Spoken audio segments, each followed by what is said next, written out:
So this week I did something that I haven't done in a long time, and I sold some stock. Now you might be thinking, well, Ed, you're in real estate, and yeah, I do my best to diversify. I am very much and am a big believer in real estate here in the Phoenix area. One thing that you may or may not know about me is that I don't sell anything. I'm not the person who gets into it to sell, right? And good grief, I went against the grain this week and made some mistakes. I'd like to share a little bit about that because it brought me back to some great advice and feedback that somebody had given me a while ago. And that feedback was that let's see, you lose when you sell, right? You gain when you buy. The only time that you lose is when you actually sell the asset. And in this case, take a step back. In my early 20s, I tried dabbling in stock investing. I was a recruiter for a contract engineering company, and here in the Valley, there were a lot of tech companies, some tech startups, a lot of companies that tied into the semiconductor microelectronics industries. And you'd see somebody doing well one day, and you'd invest a little bit. And you'd go, oh, I believe in that company. Well, there was one situation where someone in our office had a hot tip. That hot tip ended up not being so hot. It was a penny stock. They ran the price up, and got to see firsthand what it looks like when you buy at the peak and they dump the stock and they run for it. So in this case, I am a firm believer in the business journal. I read the business journal. Some stock came up. Company was moving here to the Valley maybe 8 months ago. They had chatted about it. Bought some shares really, really, really low. Again, kind of a penny stock. And after buying it at like an average of about $1.25 a share, shares went down 42 cents a share over the last 6 months. And all of a sudden, lo and behold, some rumblings around that particular stock. This 42-cent stock bumps up to $2. Okay, well, cool. Now I'm in the black. I'm feeling pretty good about myself. Jumps up to 3.50. Ooh, then drops back down to 3. So I get out.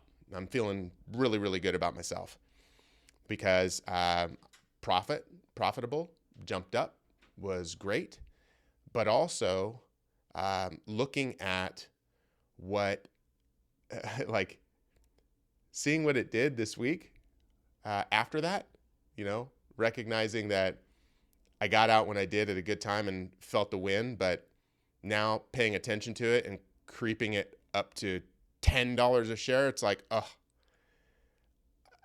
it's one of those, the regret of selling, right? I rarely have regrets. Rarely. But I'm watching this thing all week just continue to creep up. And it just reminded me of why I love real estate so much and why the model that I follow here at Capstone and what I follow personally for investing, the long term, buy and hold, set it and forget it, not have to worry about things, is where a person like me needs to be in my own headspace. Otherwise, I'm just watching it. And then that's not a good place for me, right? So I thought I'd share it this week because, my old mentor talking about, feeling it when you sell, like you don't lose until you sell. And this time, even though it was up, it's still like that opportunity of what could have been. And it's like, oh, Ed, why are you doing that to yourself? The people that we talk to in real estate, the number one regret that people share with us when I start talking about investing, they will bring up the property that they sold, the one that got away, the one that they wish they still had. And this is that similar type of feeling of going, oh, didn't time it right. Made money. Hey, in the black. Good on me. Feeling good about that because I never sell anything anyway. But in this particular case, it's like, I'm just glad there's real estate. I appreciate you listening. I hope this catches you in a good place. It's the holidays. I hope you're doing something that you love. I hope you're with people that you love, and looking forward to sharing more in 2025. We've got big things coming this way. You've probably already started feeling them, seeing them, processes, systems, people. But next year, we're really, right now we're in this ramp up mode of really delving into the business and making sure that we're hitting all these pieces that we need to next year, and making the service better, making the experience better, making all of it better, because that's where we want to stay. That's our space. Like, we wouldn't be doing this if we were going to be mediocre. So as you help us in with your feedback, with your support, we appreciate you. I wish you and your family an amazing 2025, and look forward to sharing more then, and seeing you around. Thank you.